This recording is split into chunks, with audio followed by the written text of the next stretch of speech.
We now move to a truly special moment of today's forum, a moment that we all have been looking forward to. It's a great honor and a real privilege to host an exclusive fireside chat with Her Highness Princess Katarina. Her presence with us today brings a unique sense of inspiration and makes this moment especially meaningful for all of us. We are truly grateful for this opportunity to engage in such a distinguished and insightful exchange. We are equally honored to have this discussion moderated by Dr. Ghita Mezzour, former Minister of Digital Transition and Administration Reform, and currently CEO and co-founder of Decisive AI. Known for her forward-thinking vision and impactful leadership, she has been at the forefront of driven digital transformation and innovation. Her expertise and perspective will undoubtedly enrich this dialogue and guide us through a truly engaging discussion. Ladies and gentlemen, please give a warm round of applause to Her Highness Princess Katarina, along with Dr. Ghita Mezzour, for an exclusive fireside chat.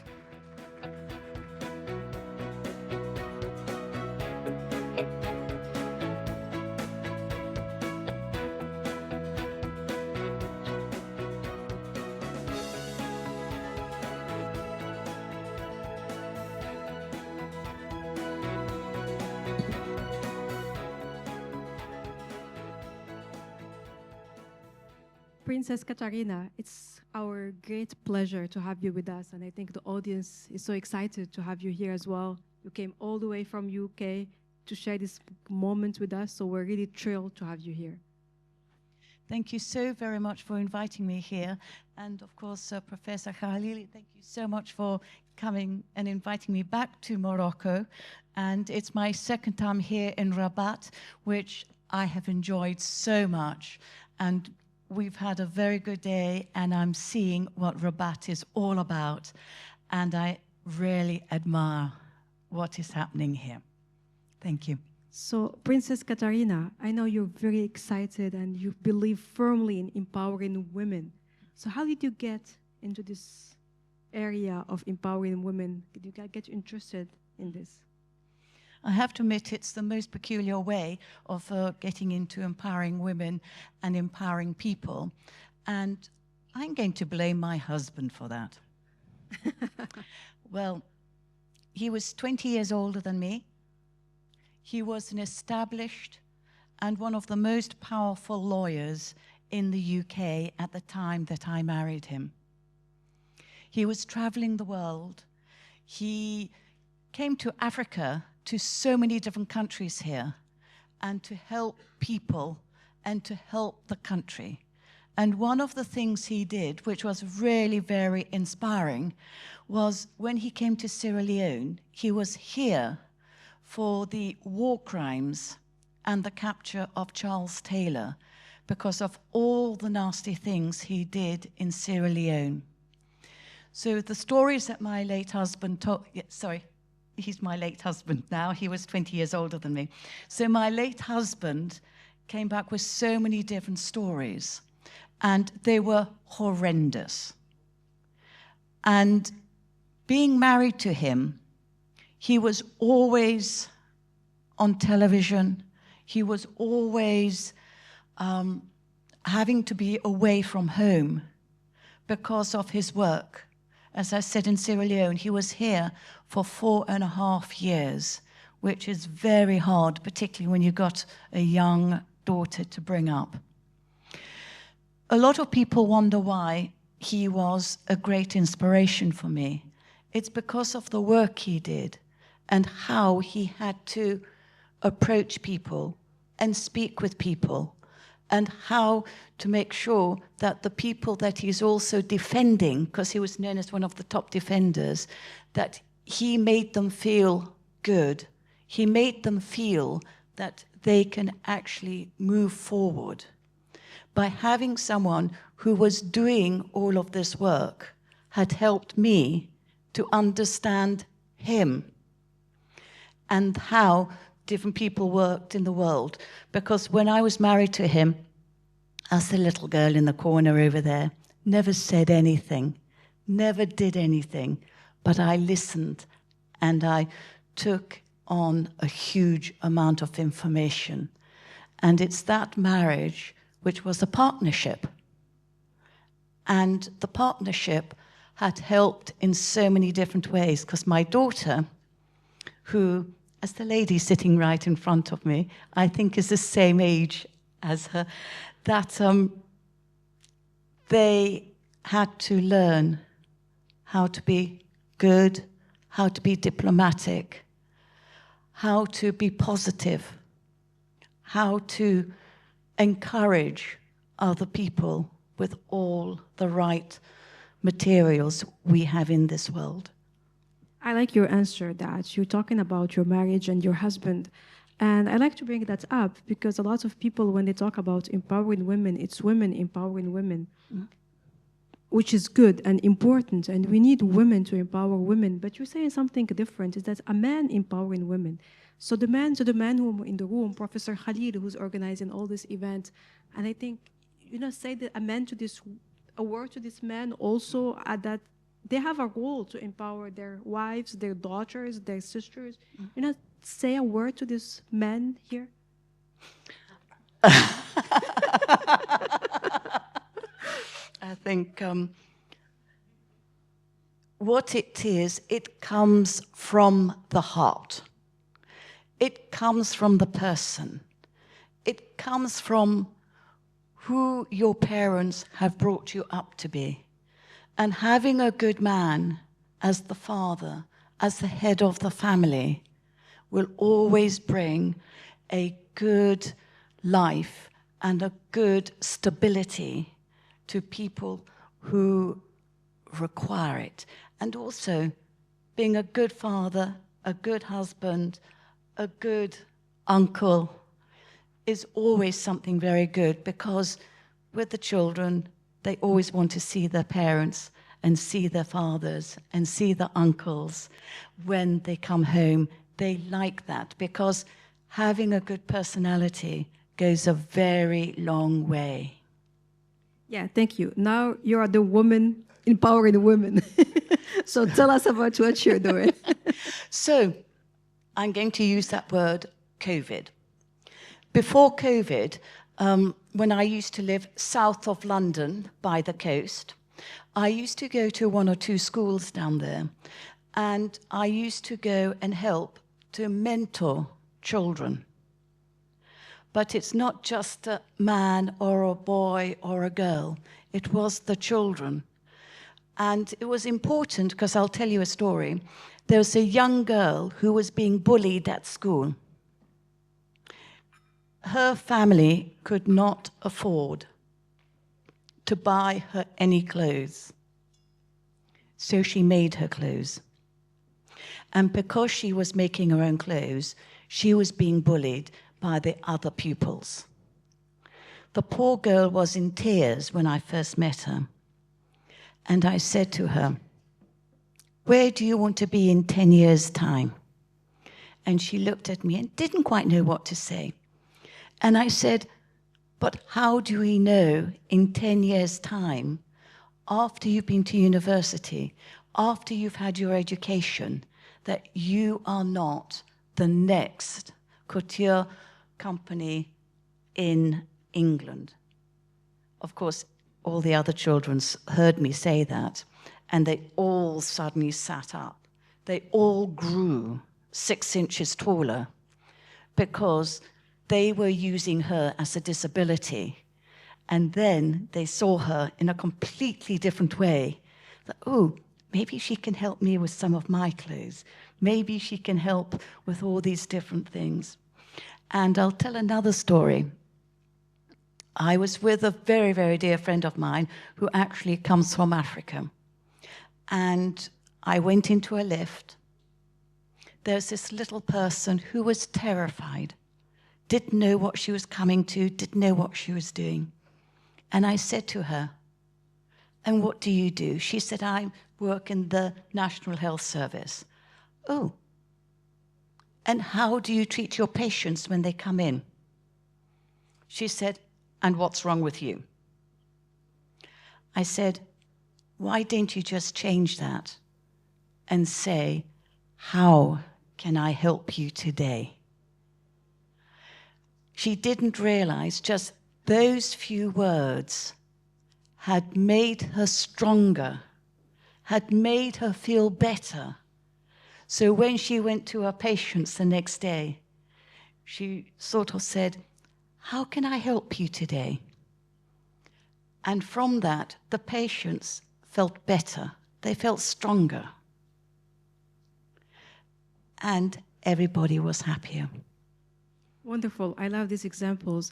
I would like to come back to this little girl that was bullied, but then when she could see herself that she could become this top woman doing top couture, how can we generalize this? All of us women here, sometimes we don't realize, women don't realize their full potential.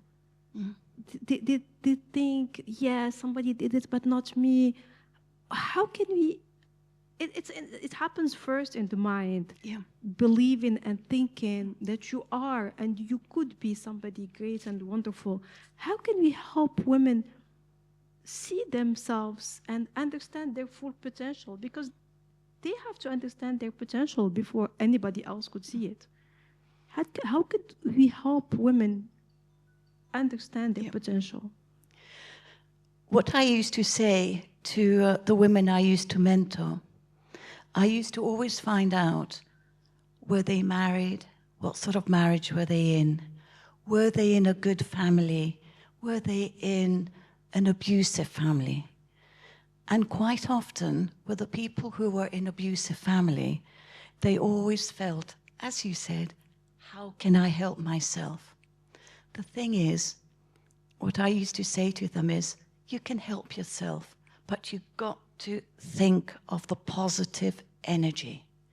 Having the positive energy and also having courage that you can move on and do something better.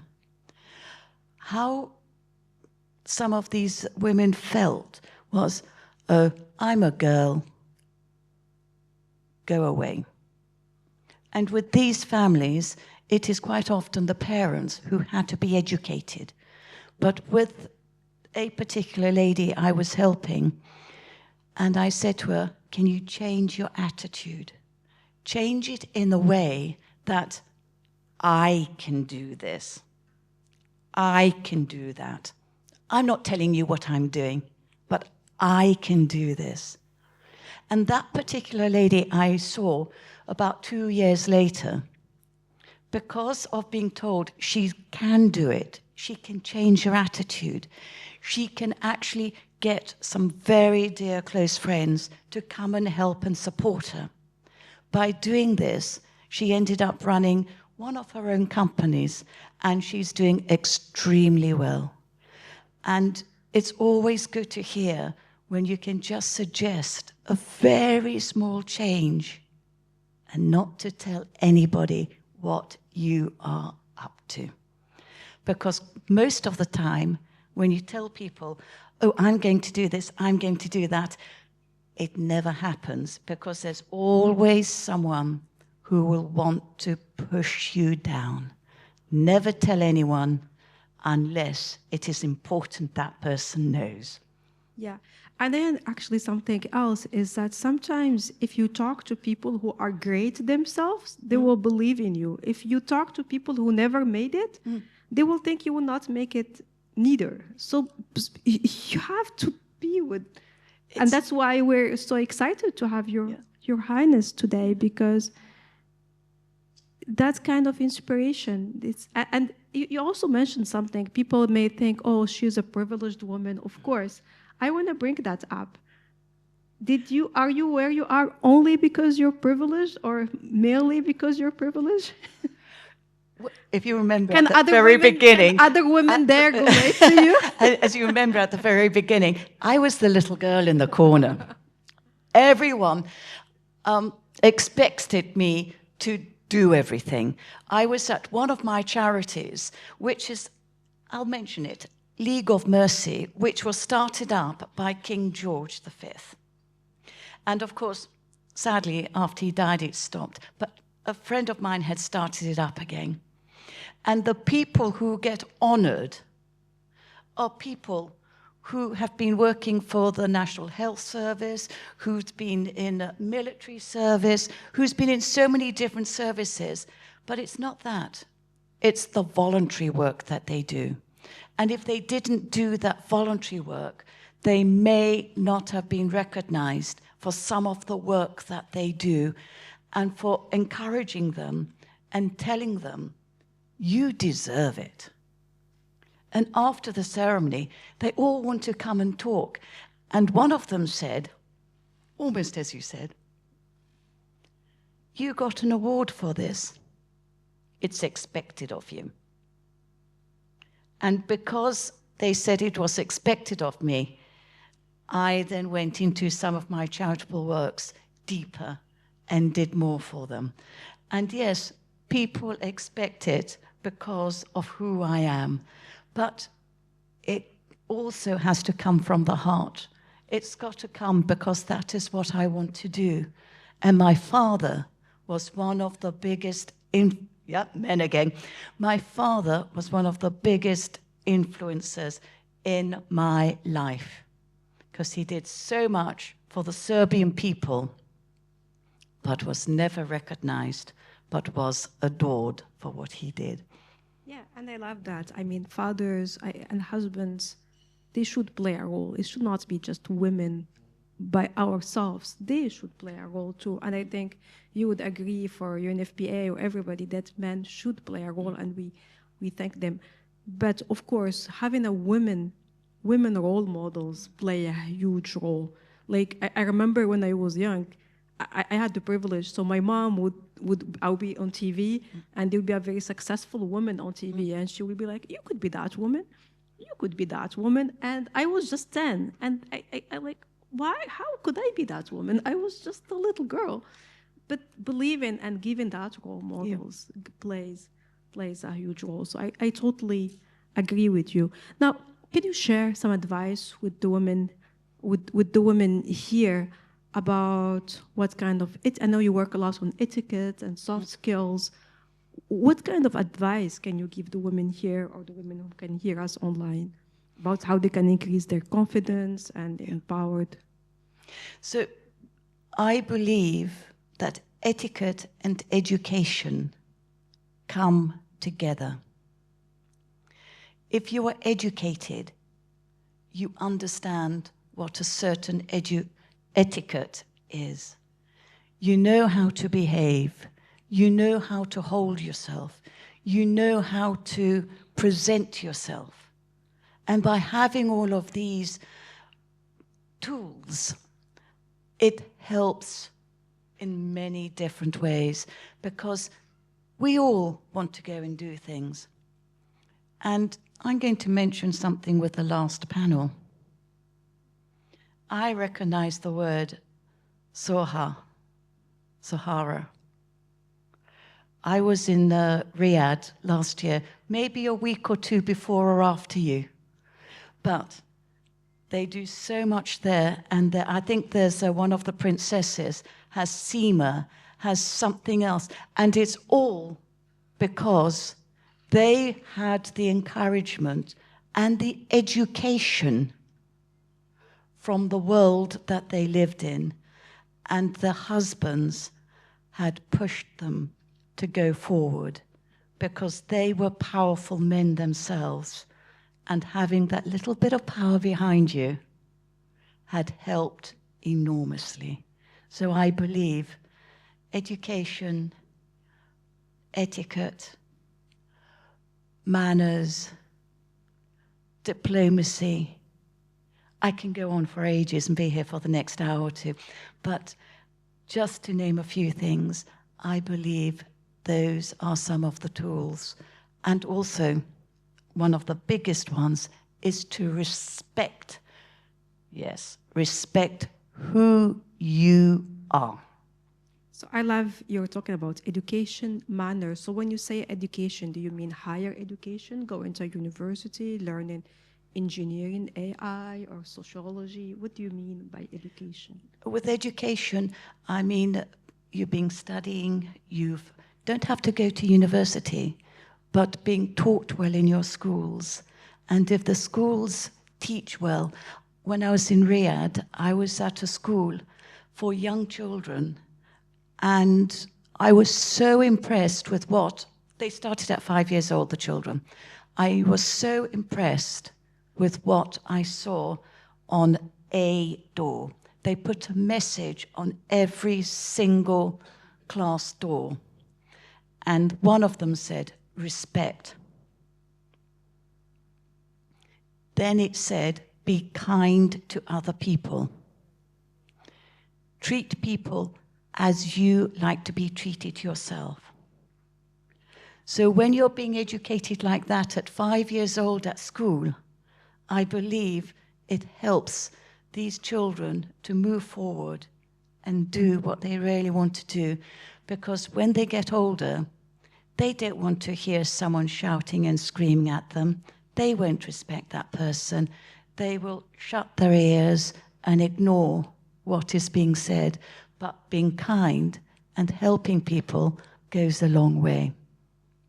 I love what you say, because when people hear etiquette, some of them think about how to dress, how to eat, but you're talking about something deeper. You're talking about values, things we learn. Be kind, be respectful. I know all Moroccan families, I don't know, I'm Moroccan, so, our mothers, our parents teach us to be kind, to be respectful. So that's something we learn. And you're saying that this is the key to success. It's having that strong ethical values, even though it might look like doing the bad things might get you there faster. Yes. But you're saying, no, you still need to be kind. You still need to be respectful, even if it looks that's not what gets you there the fastest, because on the long term, that's what really pays off. Yes. So another thing is, in England, we have a lot of people who live on the streets. It's a strange thing what I'm about to say, but always treat them kindly, because you never know who that person could be sitting on the street and pretending that they are beggars, because they could actually be the next person who can put your business up here, just because of kindness. When I'm in London, I never carry cash on me, but one little man came up to me and said, oh, please, money, money, money. I said, no, I will buy you a drink. I got him a drink. He came back. He was so grateful. But who was he? He could have been someone who could have been so important in my life and helped me with setting up my new business. I love that. Now, to conclude, you help women, and I've seen a lot of wonderful women helping other women, women in AI, women in STEM, women in tech, a lot of these women empowering women.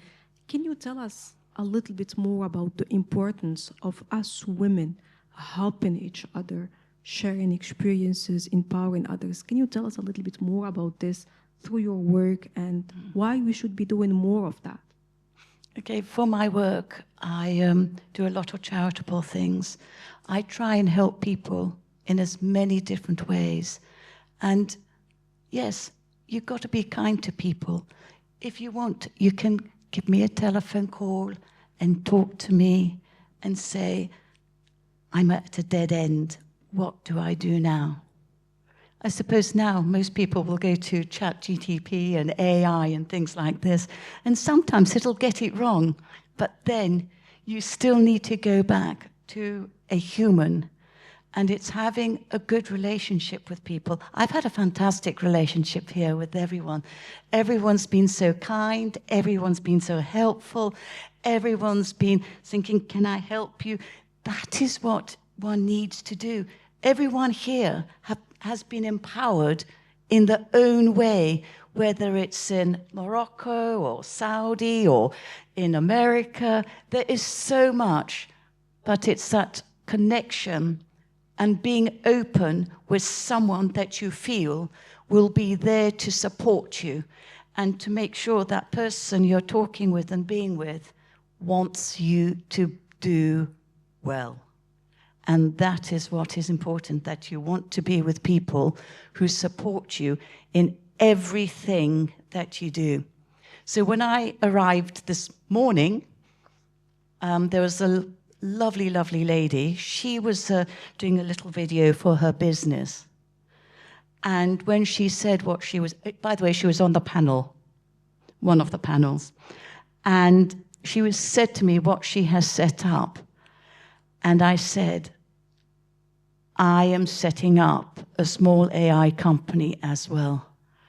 And at my age, I shouldn't be doing that. I should just let my daughter do it. But we are working together. And it's our empowerment and our strength of supporting each other in our projects, which will make it a success. And if you're working with the UN or if you're working with different people like that, make it into a charity, because then you can help other people in different ways and support them. Yes, I totally agree. So what you can get from help from a person, I mean, I've been talking about biases the whole day, so AI will not definitely give you the help and the good advice. Plus, a person and the right person can connect you as well, not just the information. They can talk to you on a deeper level than any AI. Thankfully, we don't. Again, that's the kind of support, and that's what we women should be doing more of. So we thank you very much, Princess Katarina, for this insightful talk. Thank you so much. It's been a great pleasure, and it's been absolutely wonderful. And all I can say is, onwards and upwards. Be strong. Remember you can do it. Don't let anyone put you down, because they are the ones who are not going to be your supporters. Just be with people who will support you and help you. Thank you very much. Thank you.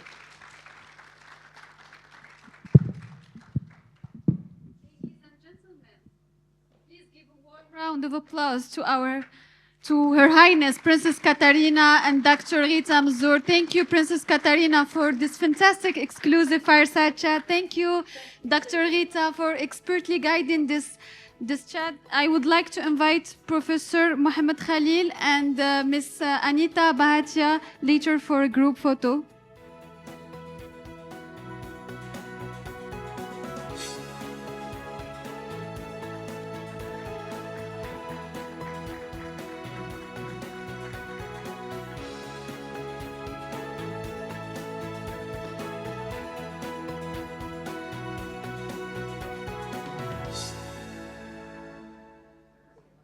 Thank you.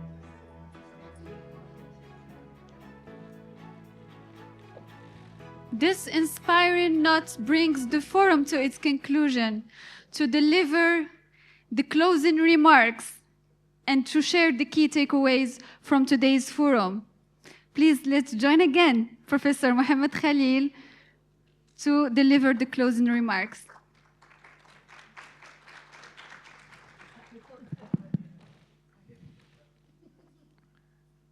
Thank you so much. Thank you so much for everyone here to attend in this second edition of the Morocco's AI Forum. As you know, that usually in the closing ceremony, it's about thanking people, thanking the organizing committee, thanking the speakers, thanking the attendees, thanking everyone who make this day very successful. But maybe we're gonna close this day differently. And we're gonna close this day with art, okay? And I will be inviting someone very special. It was not planned during the day. There's always surprise during the day. And please allow me to welcome Rasha Belkouda to give us a poem.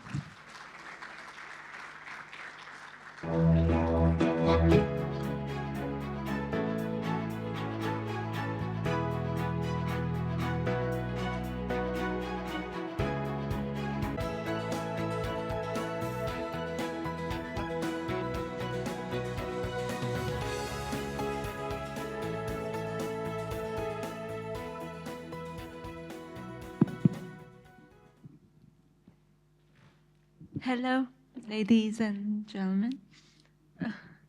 It's an honor and privilege being here again. Last year, poetry found its way into this defense. Today, it finds its way back, but this time through a different poem, exploring artificial intelligence in the voice of she. That's why I called this piece When AI Becomes She-I. They say AI, I say she-I. I declare it proudly. Intelligence lies in the hands of the creative force in this living tapestry. Yes, it's a collective destiny. With the female touch, preserving harmony. Wisdom has a goddess, Athena, creatively conducting all instruments, unfolding the most sophisticated canvas, a clever melody for an endless joyful Christmas. So world, welcome the woman, welcome the girl. The volcano ready to burst, intelligence waiting to be unfurled. An ode steadily walking upon futuristic soil. For equity I call, beneath fire, genius minds firmly crawl. Spark the female roar, let every goddess rise tall. Spark the female roar, let every goddess rise tall. Thank you.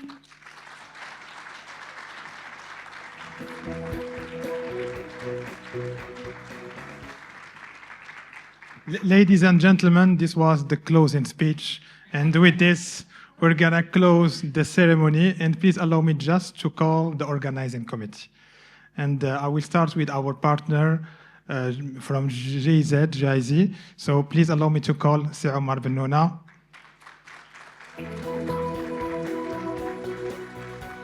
Marwa.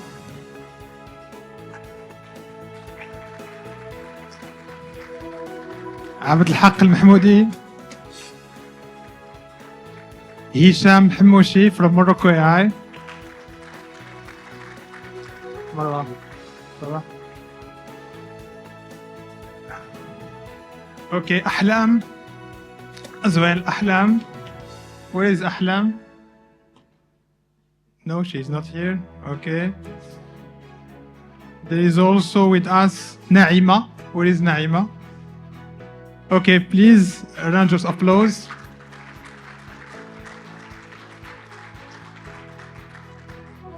Okay, and also Shayma.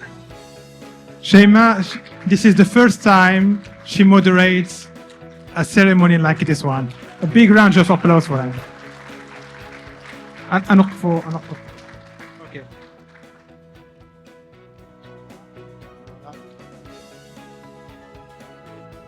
So this is the organizing committee of the second edition of Morocco's AI Forum.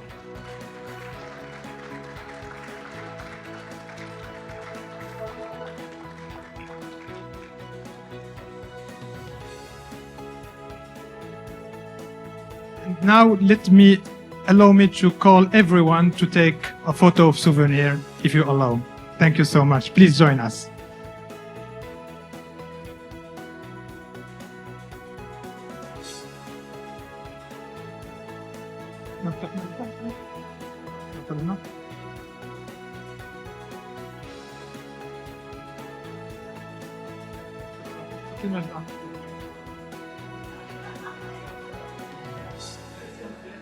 Ah oui, ok.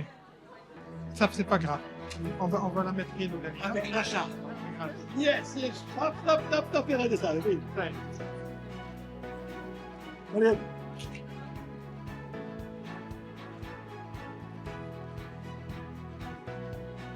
Everyone.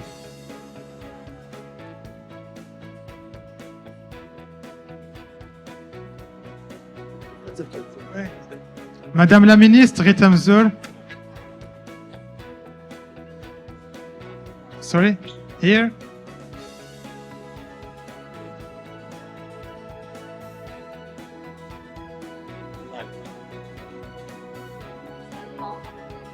No worries.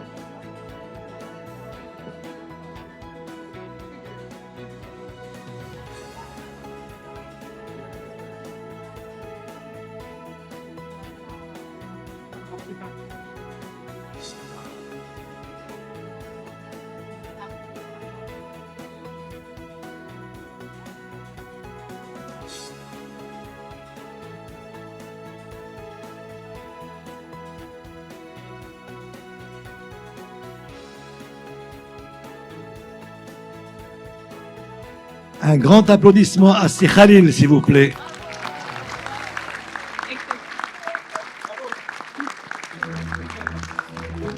So thank you again, ladies and gentlemen, and looking forward to welcoming you to the third edition next year. Okay, bye-bye.